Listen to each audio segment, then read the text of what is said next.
Welcome to E360 TV, the live streaming and on-demand destination for influential voices and enlightened audiences. We offer trending, grassroots, and purpose-driven content across a diverse range of interests.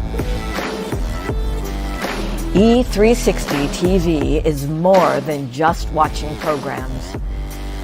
We offer the ability to interact with live shows connecting audiences to real, authentic influencers and storytellers while streaming to millions of devices.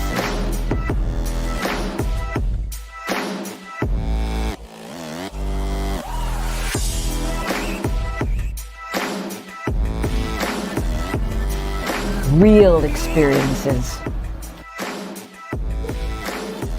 Raw conversations. One destination for it all. E360 TV.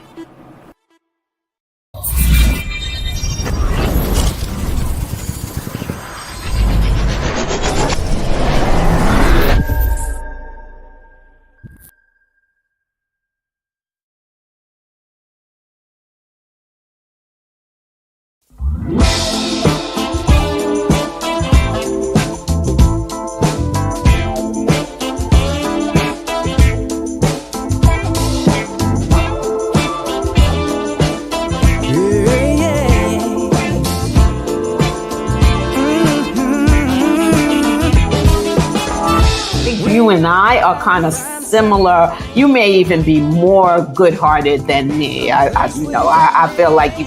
Well, but in our longing hearts, we're all the same. Mutual respect and yes. A boundary might have been crossed that you, right? That's so correct. just an example it is a great example. I appreciate that for giving me the example to even work with. Let's be the change we want to see. I've never seen differences negative. I've always been attracted to and intrigued by it. But we're looking for how are we similar? How are we the same? How can we all just get along? We are links in a chain. Unimportant.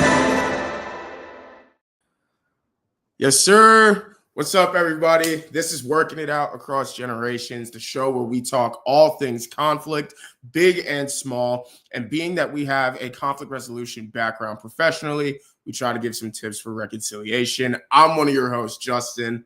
And I am your other host, Dr. Lynn. Yeah, Dr. Lynn, good to see you. I know we're usually next to each other. I apologize for being away, but... Don't be. Hey, you hitting the road, getting some info for the show, doing your due. So, hey, why not? Even then, I mean, this is also one of the things I think we need to be grateful for, technology for, in the sense of, we could be in different places, we could be in different time zones.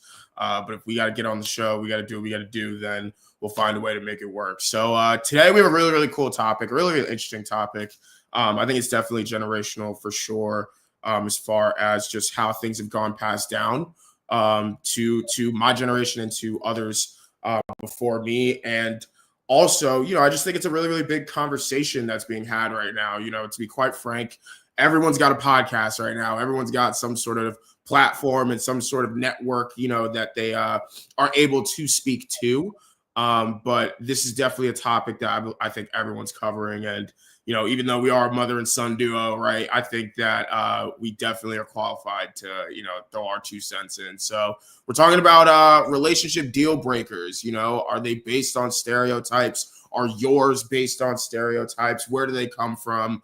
And I'm going to let Dr. Lynn get into why this is today's topic. So, Well, I agree with you. Everybody is talking about this, but where I first saw it in terms of it going on social media and people talking about it and talking about their own was because of a show, Nelly, the singer, rapper Nelly and Ashanti, who are married and had a baby, and it was put on the show or said on the show and then spread like wildfire that he did not change diapers. And people were telling her to leave him, and those are deal breakers. And then I started seeing regular people just posting what their deal breakers were, or really chastising people who had those opinions, saying, hey, here's my deal breakers and I'm still with my person, right? And some of those deal breakers are things that, for me, I'm like, wow, that's truly a relationship that's being worked on, because it's just my own personal bias. Those are particular things I wouldn't want in my relationship, but everybody has the right to have their own opinion.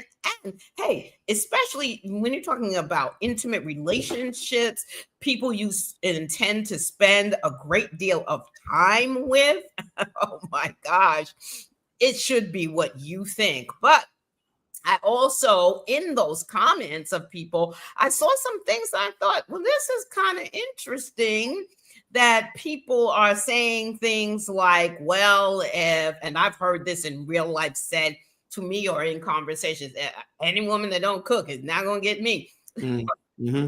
Really, that women still now, there's that stereotype, because in our family, your dad went to chef school. He was a chef, and he could cook. Now I can cook, I can burn, but hey, you the chef.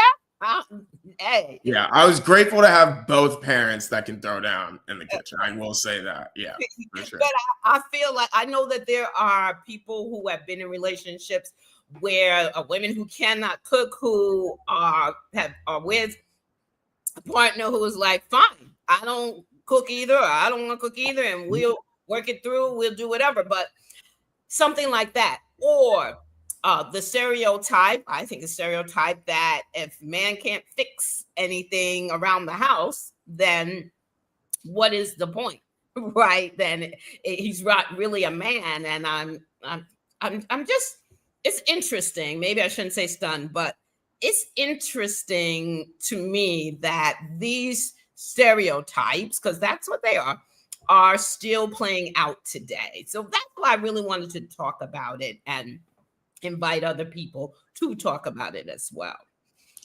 Yeah, I think this is an interesting one as far as, just for me, the questions or the factors that come up. I think when I hear deal breaker, it definitely makes me think about compromise, right? Like, how much are you willing to compromise? And I'm very much for, when it comes to that word, I know that is, like a triggering word, I think, for everyone, when it comes to, compromise. Yeah. Releasing part of yourself or part of what you want to do for the sake of something else. Absolutely. And that's not just in relationships. That's in, our own life, right? Compromise. Right. But it makes me think about, compromise. That's a word that comes up. Qualification comes up for sure as a word. I know for me, qualification. Yeah, I know for me, I hear a lot of, and remember, I'm coming from a young man's viewpoint, right? So anything I see, it's just from that lens. But there's a lot of conversation out there. For example, I love that you talked a little bit about, like the cooking or the whatever, right? One of the things that is a really, really big thing for a lot of women today is, if he doesn't make a certain amount, or if he doesn't have a certain, certain things going for himself and all these things, then he can't even get a first date. He can't even look at me for someone who, and some women have taken it as far as like, how dare you even think that you can come approach me, with that, or with the whole 50-50 conversation, and all of these different things. And so when I think about relationships, I think that relationships, regardless of, the level that it is, so that could be best friend, that could be intimate, and that could just be even platonic. I believe that there's a certain level of respect and then humanity that is within these relationships, right? In the sense of, I'm a person, right? I'm a person in this world existing just like you, so things could go the way we want them to in life. Things can go not the way that we want them to in life. We're going to get thrown curveballs, right? And it's all about how we respond, how we come together, and all of those things. That's what I think of when I think about relationships. And I hear some of these deal breakers as things that are like honestly a part of the inevitable that you're going to have to deal with in a relationship. So for me, it's like, if you want a relationship, then like, how are you going to do that without possibly doing 50-50 one day? Or how are you going to do that without possibly, sharing the chores, right? And pushing past whatever, roles that you have for genders or values that you have, whether it's traditional or non-traditional, right?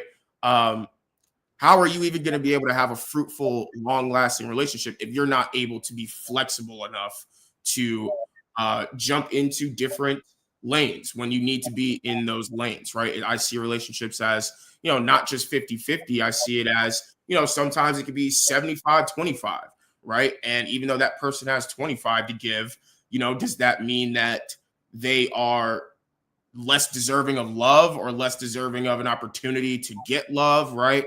And so forth and so forth. And so these are things that for me are just like, you're going to have to deal with it in a relationship. It's going to come up at some point, right? Financial stuff, trust issues, even just in the conversation and the communication, when things get revealed about what people really feel and what people really want, are you able to, hang in there in the first place, let alone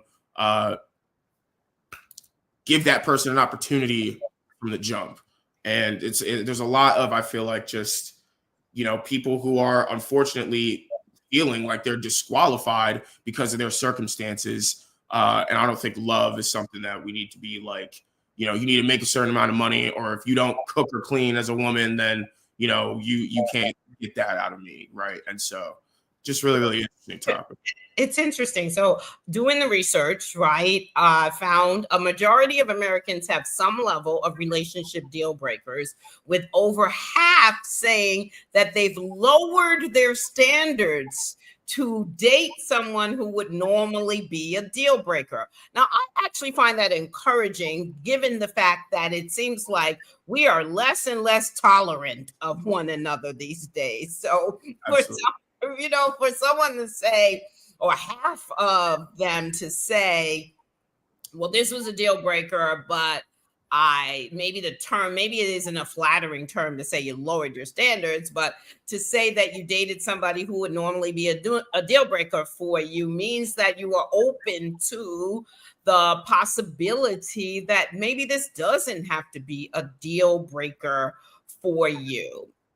And therefore, as you said, the compromise, the willingness to be in a relationship and see where this goes, and see if there are other things that possibly make up for the thing that is a deal breaker for you. Now, I'm not saying, of course, there are things like any kind of abuse, whether it be verbal or physical, emotional, mental. Nah, that's got to be a deal breaker all the time.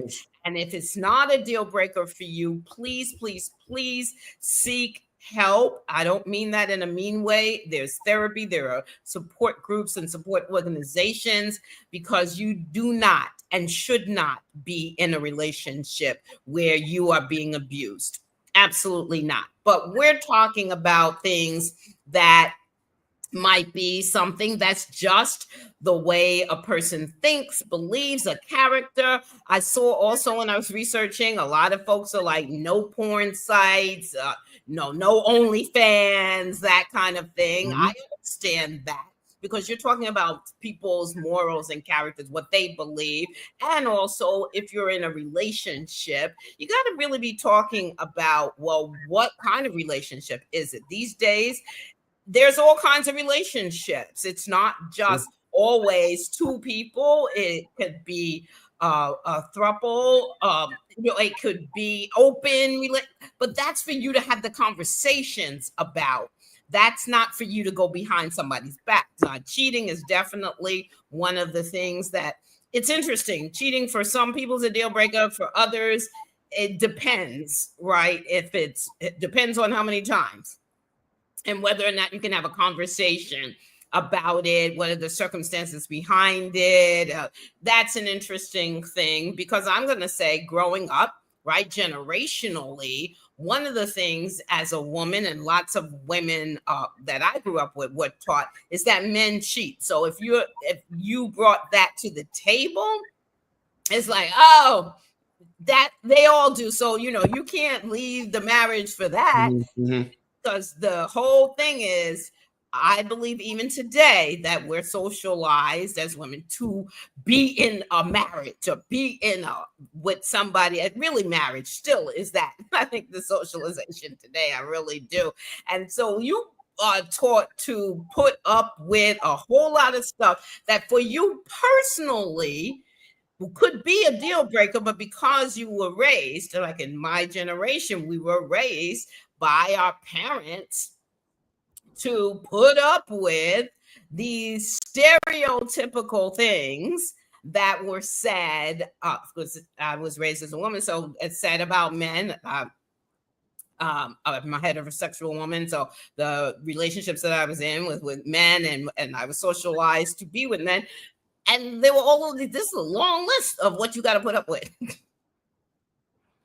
Yeah, I think we also have to consider where these stereotypes, where these deal breakers are coming from, right? Yeah. Like, and I think that, my generation, if we're getting into generational perspectives, mine needs to do a little bit more of the introspective work to identify really where that comes from for them, and then why it's so important.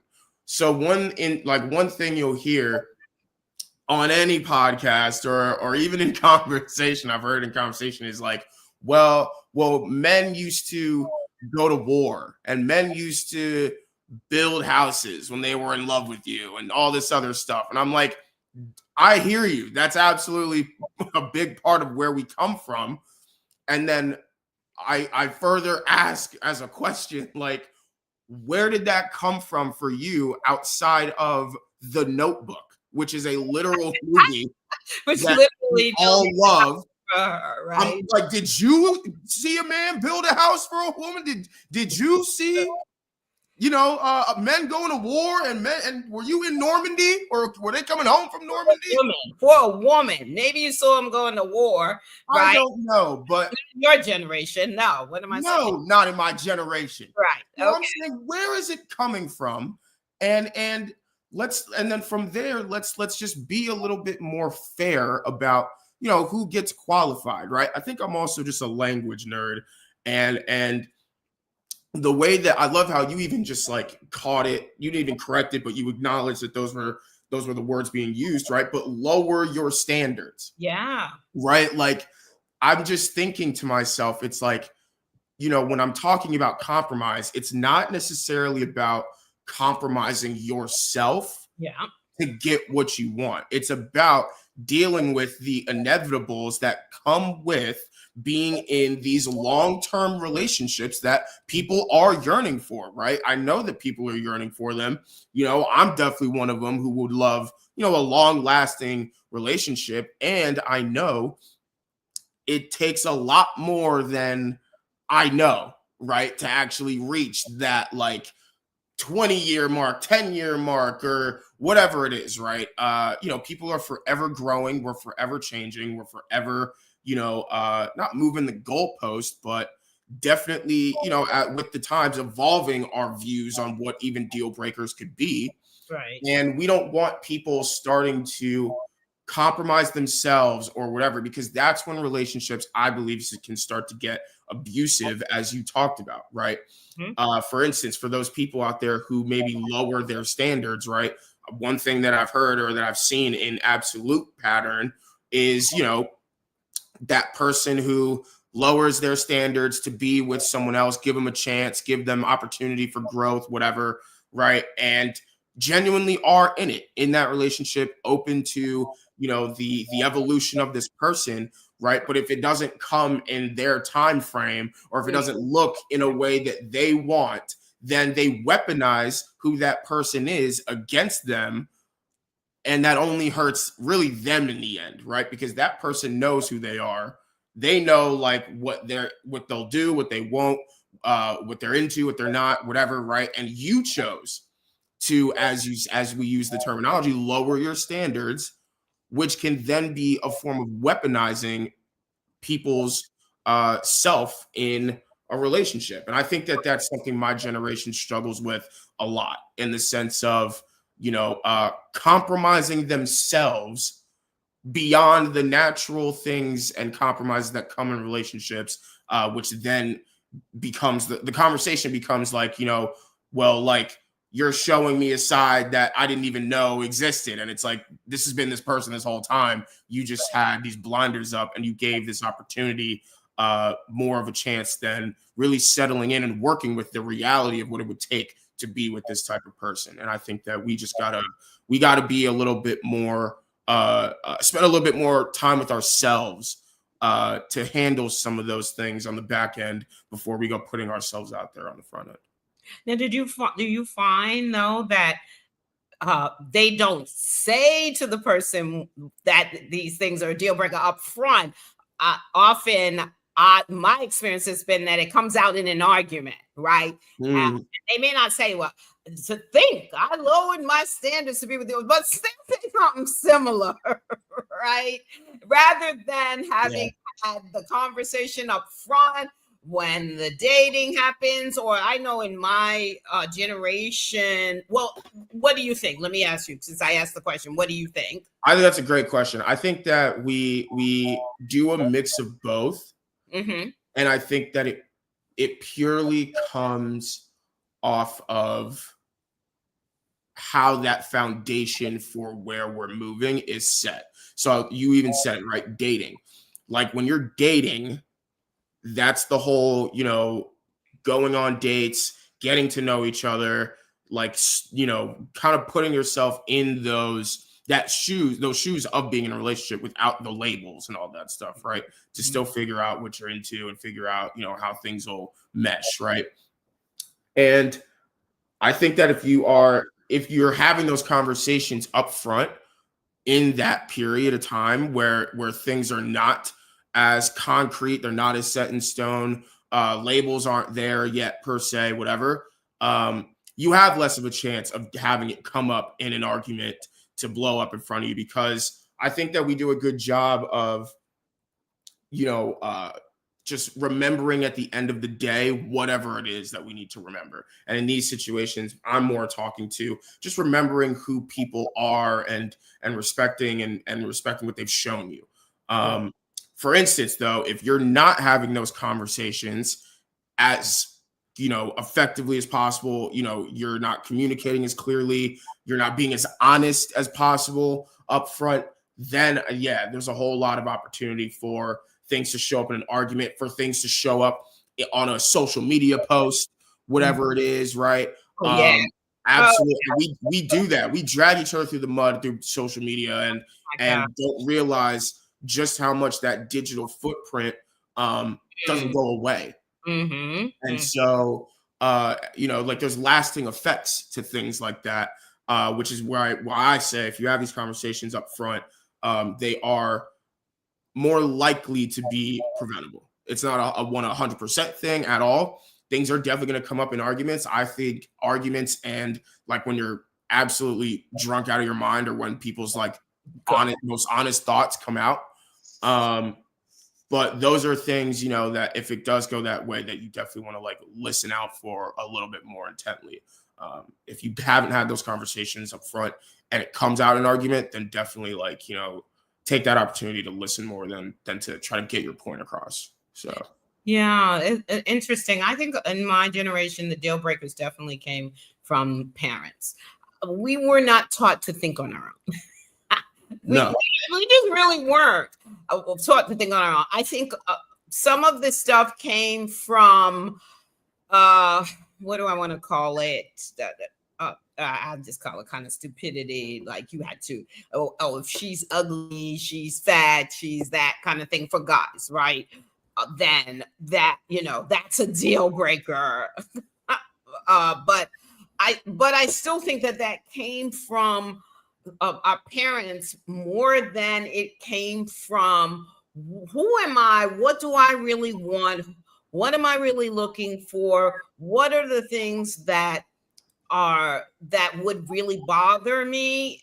And even that, I feel like that takes some testing out in a relationship, because what it could bother you, but maybe that person, maybe they don't cook, but maybe they do something else in the relationship that really is a great benefit and something that you really like and enjoy, whoever in the relationship.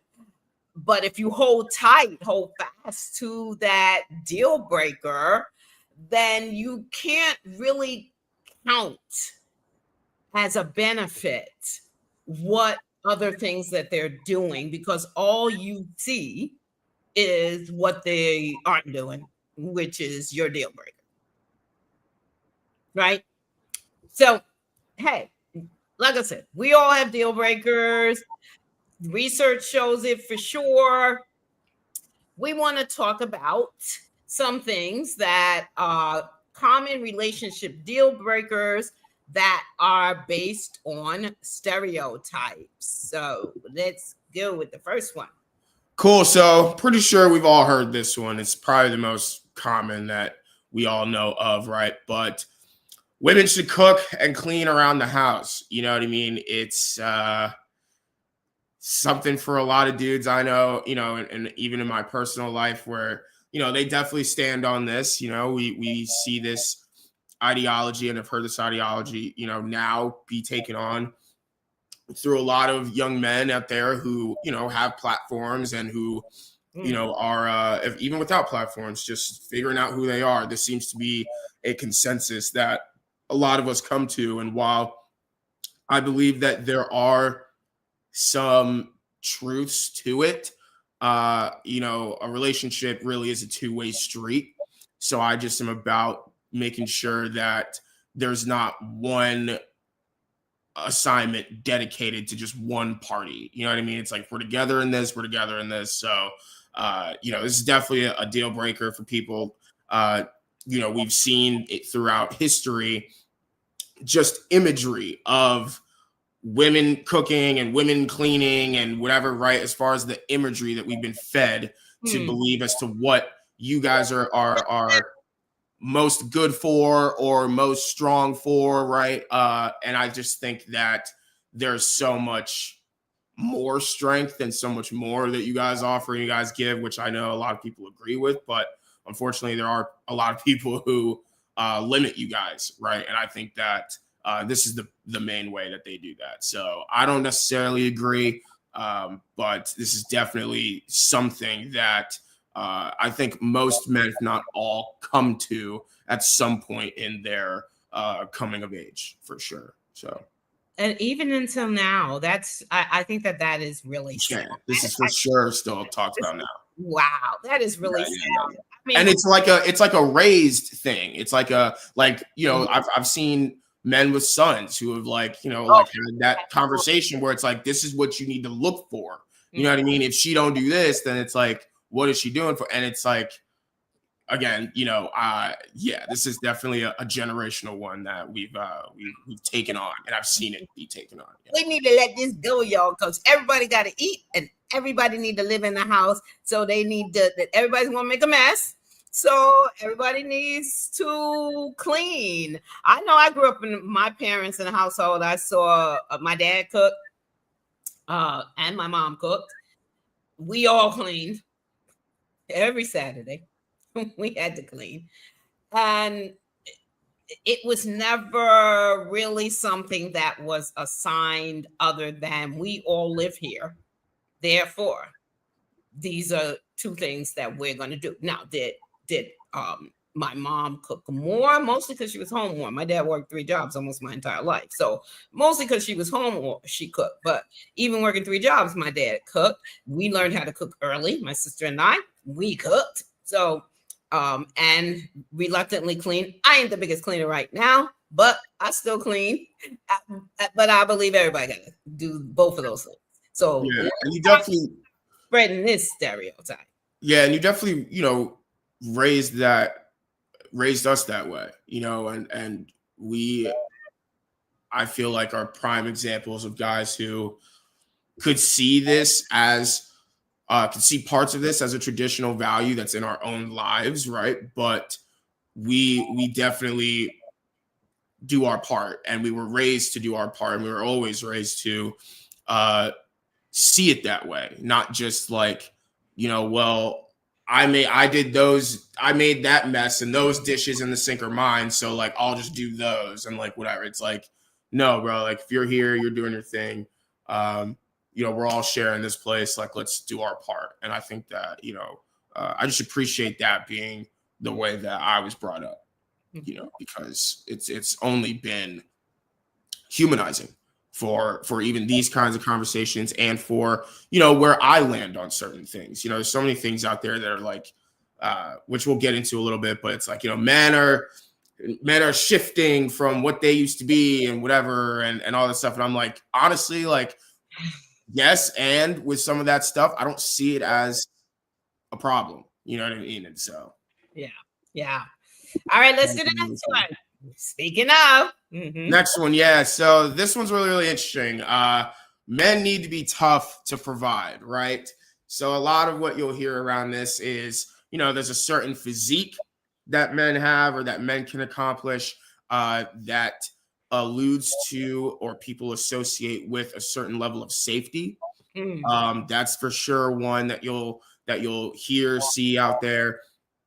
As I talked about a little bit, there's this whole, men used to go to war mentality. I don't know if this is newfound or not. Probably not, because you guys were living in a time where y'all were actually going to war and stuff like that, and your parents were going to war and dealing with stuff like that. So I will say it probably is like a little more newfound, just the way we're like using that terminology, but that's definitely a factor. And I think that for sure, what part of that means for some of the women or young women that I've heard speak about this is that they don't necessarily want to like live with this like monster of a man or like whatever, or like this not abusive, but like just killer of a dude, right? They're not like trying to deal with that.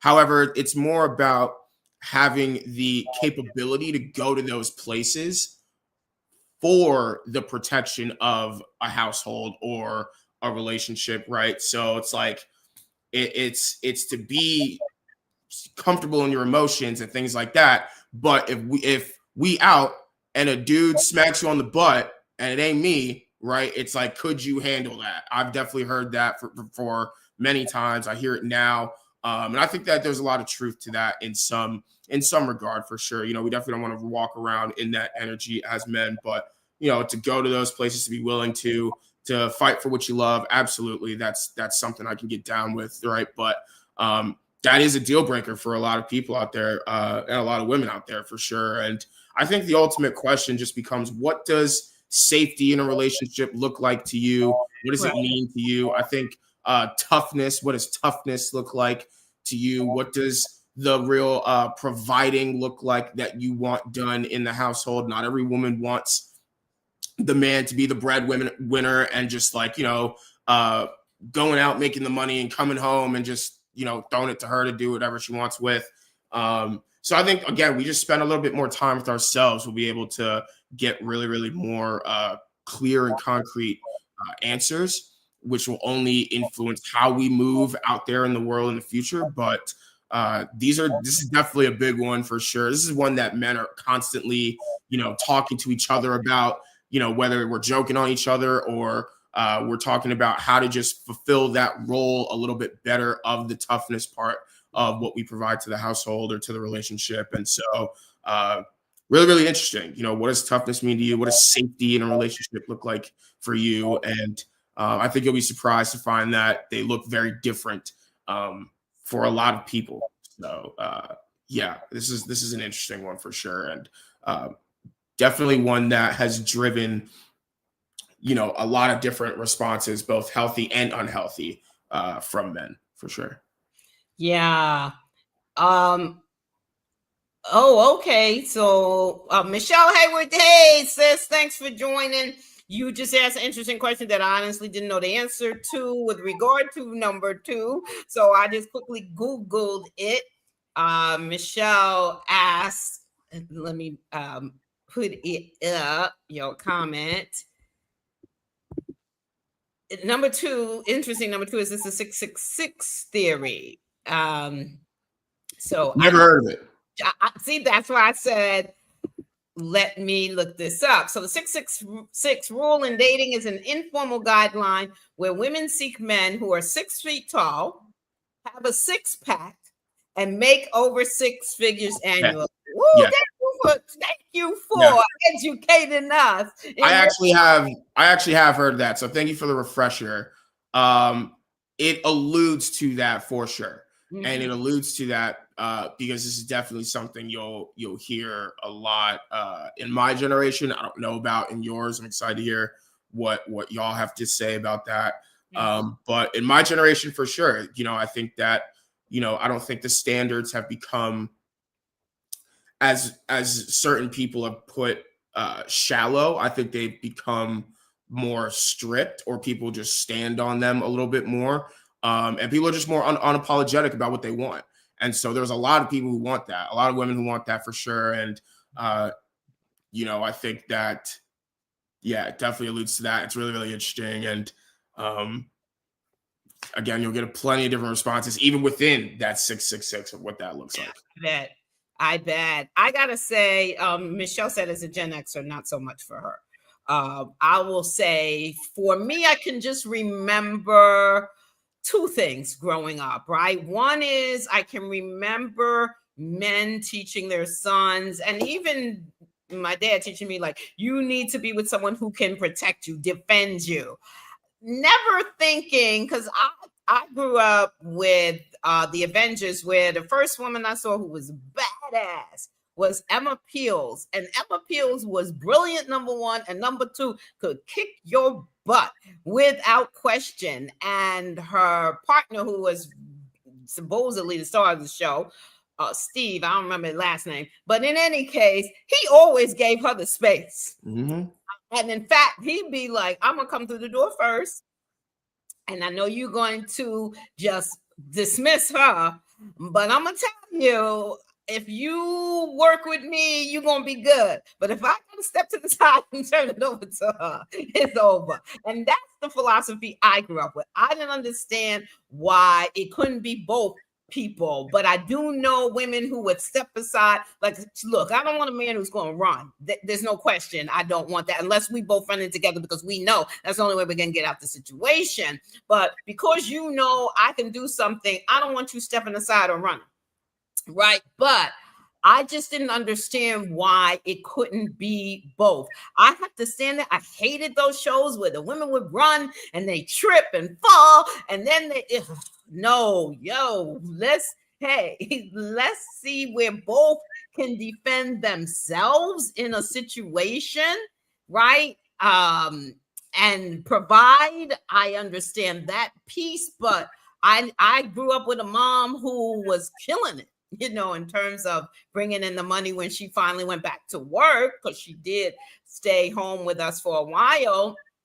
And frankly, I was ready for her to leave long before she was ready to leave. You could have been providing long before that. But for me, this one is definitely one that we need to really take a look at and understand where it comes from.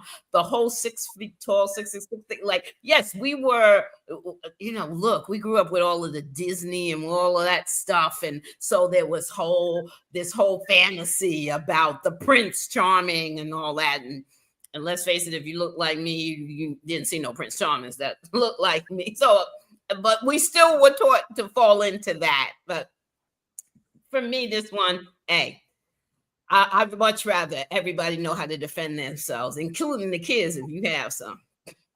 Yeah, I agree. I agree. And I love that you said it. It's like, I don't know necessarily how I want you to defend us in this situation, but don't run, right? Like, that's a valid, I think that's valid. You know what I mean? So, I just think, as far as, and that could have came from you being in a situation where a dude ran, you know what I mean? In a situation where it's like, well, wait, like, we're like in trouble, or I was disrespected, and like, what happened? You're Yeah, not here. I don't think I was with anybody who ran. I was with some guys who were more tough guy than anything. But I mean, you didn't get that view from your girlfriends talking to you and putting it in your ear that that's what you needed to be like, or that's how, you know what I mean? Like, and we, I'm not saying girlfriends, whatever, because we do the same thing as men, right? Like, this is how you should be, how you should view, how you should whatever. We all do that, but I think it's just the whole. This is one where word of mouth definitely, I think, can drive a lot of people making really lasting decisions for how they want their life to look. Yeah, and just one more piece for me. I was also this. I got to have my own money. I started working at 13. Hey, and you and your brother, I started you working at 10. Hey, everybody got to bring something in. So, yeah, let's go to the next one. Absolutely. So for this one, we said women are too emotional, men are not emotional enough. This is for sure one that has taken a life of its own in my generation, in the sense of, to be honest, we've started to flip this in just the other way. Like, this has just been flipped. So if anything, we've, in my generation, started to, as you probably heard of the sassy man apocalypse or whatever, right? You maybe haven't heard of it, but it's essentially saying nowadays that men are too emotional. Yes, I've heard that. And that women, because of that, have become more closed off emotionally. And I think that I don't know. You know what I mean? I think it's really one of those, just like how do we win if we are like ping-ponging between each one? You know what I mean? Like, how do we get a middle ground? How do we really understand each other? How do we offer safe spaces for people to even say what's coming up on their mind when it's getting met with, you're closed off, or you're sassy, or as men say to women, like, you're doing too much, or like, just whatever it is. That's just where my mind goes. Just how are we possibly going to open up safe relationships and spaces to have conversations and to be emotional? You know what I mean? We're all people, we're all beings. So we're going to go through things that are going to make us emotional. And we're all going to also have, outbursts. We're going to have times where we say things in a way that we don't mean. And are we skillful enough to sit in that, come back to that, and really get to the deeper places? And I think that my generation definitely struggles with that, as far as offering the safer spaces, as far as keeping the door open when a space in a moment becomes unsafe. And when I say unsafe, I'm not talking about abusive situations, but really just like, heat of the moment, when you say something that, as we talked about a little bit before, that you didn't say at the top of a relationship, that pisses you off, right? Or whatever it is. And so I just think that we definitely need to work on just how we bounce back from when these unfortunate, inevitable blow-ups can and will happen. And then the labels that we give each other after that, we definitely should be a little bit more just like mindful of. I don't know. I'm not really a big label guy, but unless you're putting more than one on yourself or on something else. But I just don't think anything is just one way, or should look one way. Well, I'll make this quick. I think we've always continued to raise men, boys, as boys don't cry. That's still there. I think that is one of the big reasons why we have a mental health crisis. For sure. Especially among men. For sure. The numbers in trigger warning suicide are astronomically large in the male community. And I argue with your mom about that. I'll look at the camera. Argue with your mom about that if you want to argue with somebody. But there's a reason as to where that comes from. And I love that you said that. It's a message that has continuously throughout generations been at the focal point, to be quite frank, of raising boys, but also, that age range of like maybe 8 to 13, where it's really like, there's a real shift and emotions that come up in that shift that are being told to be suppressed. So and there's a lot to cry about these days. And I'm not saying that you got to cry about everything, but you got to learn how to cry. You got to learn how to express your emotions. It should not continue to be the stereotype that we continue to put on our boys, and then as a result on girls and women as well, who uphold that stereotype. And they want to call you a punk or sissy or whatever. And that doesn't make our responses right at all. It never makes our responses to those things correct, right? However, it's just one of those things for me where it's like, how did we get here?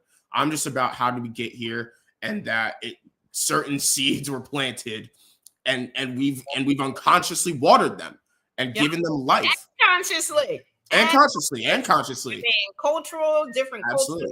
All right, but let's go on to 3 ways to break the stereotype. Great conversation. And thank you, Michelle, for throwing in your points. Awesome. 3 ways to break your stereotypical viewpoint. You want to talk with your partner about how you develop this viewpoint. Just like we're talking now, like really think about it. Who implanted this in you? Who really drilled this into you? Who did you see? Did you see anybody who defied the stereotype? My grandfather also was a chef. So during a time when Black folk were not having good jobs or not, he was a chef at a major hotel in New York City. So my dad saw him cooking. I saw my dad cooking, so breaking that stereotype. Like I said, we all cleaned. I only saw my dad cry once, I believe. I only saw him cry once. And he was definitely a strong believer in that, you don't cry. But he changed over the years. I saw him change about a lot of things. So you got to talk. Where's this viewpoint come from? Yeah, I agree. I like it. I don't have too much for it. Also, like I said earlier, spend some of that time with yourself so that conversation with your partner goes even smoother. Because they might call you out on some stuff, right? And it's like, if you know yourself, if you really know you and you're comfortable in you and you spend all that time and you put your 10,000 hours in weekly, with yourself, then those comments won't cause such friction. So absolutely. Agreed. Number 2, do something outside of your own stereotype comfort zone. I think that is incredibly important. You're calling something that only applies to. I can remember when boys started wearing the color pink. And just having the conversations with you all about it, especially your brother, because he was older, and we had this conversation. Do boys wear pink? Is it okay to wear pink? And when you think about something like a color, some of this, it can really seem very ridiculous. And you really do have to look at, where does this come from? And do I subscribe to that? And what does it mean if I don't? For goodness sake, try something. The number of athletes that enrolled in ballet classes. Come on, man. Like, that is a huge stereotype that men don't dance, and certainly not straight men, and the ones who went outside their comfort zone, and just really try to do something that says, you know what? I don't care. I'm gonna do this for myself. I just might enjoy it. Yeah, I agree. Life is about challenging yourself. It's about growth. And so to shed some of those layers or shed some of that ideology, throw yourself into it, or throw yourself out of it in the sense of, if that's your comfort zone, stretch yourself for sure. I'm all about stretching yourself. So I get down with this any day of the week. Yeah, I can remember one of my protege, Jose. We were talking about something about women and how uncomfortable some of the things were that we had to do. One of them was wearing heels. And so he was like, you know what? I want to try it. Like, how difficult is it really? And he appreciated that. Yeah, you got this. You got to get used to this, and it's not that. And if you had to wear it, like that kind of thing, it could be just that simple, or it could be something even larger than that to combat the stereotype. Yeah, dudes are even doing like the birth simulator machines. I You know? I think that should be mandatory. and it has definitely changed a lot of you from the whole it's the same as getting kicked in the nuts thing, which like 100 times every hour. which that is its own pain. But giving birth, bro, come on now. You know, if you really need a birth simulator to know that, then kudos to stretching yourself. But I promise you, those two things are never and have never been on the same planet. So that's an example. I thought the pink example was great too. I remember those conversations growing up. So yeah, really, really interesting. And then the last one is brainstorm alternative solutions to the problem. Like, okay, so this is something that has come up. We've decided that it's based on a stereotype, or we're really trying to look at this and look past it. Then what can we do? Whatever it is, the house needs to be cleaned, or the cooking needs to be done, or the diapers need to be changed, or whatever or you need to pay, I need to pay, you need to make more, you need all of these things.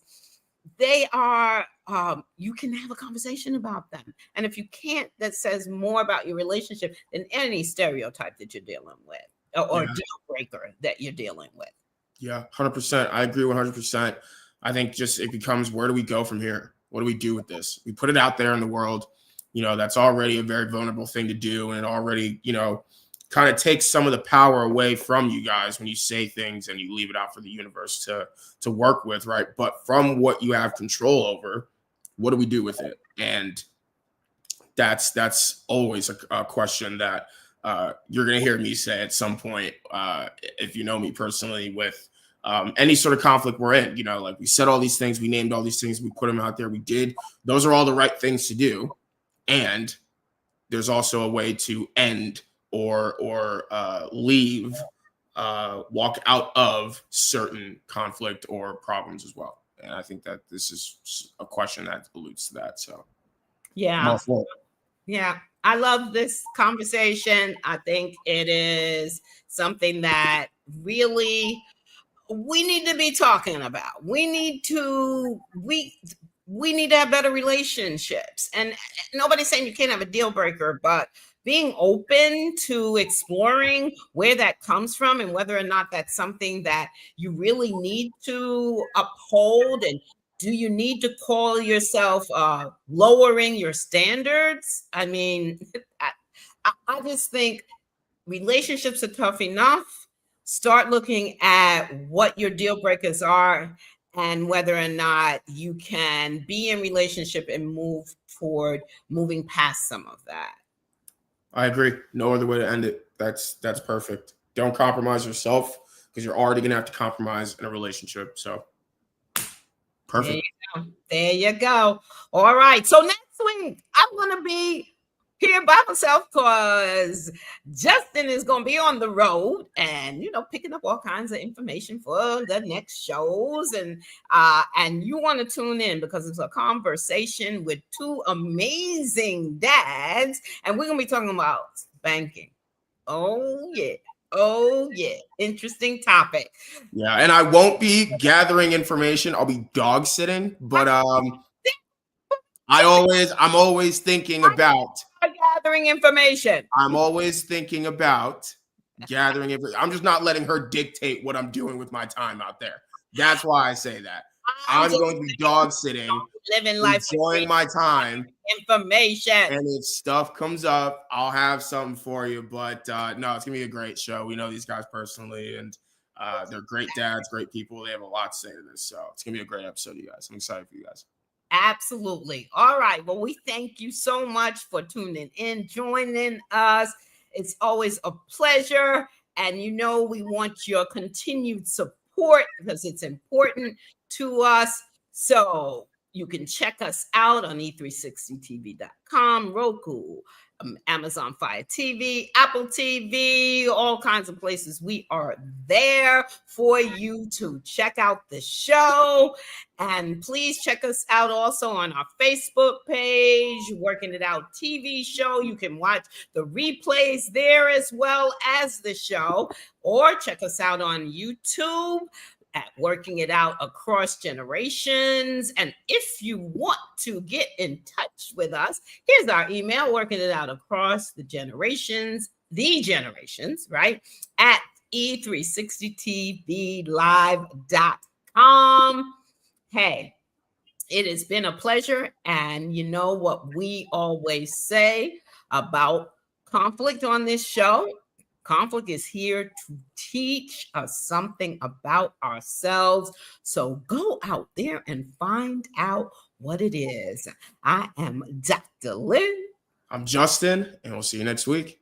Yes, yes.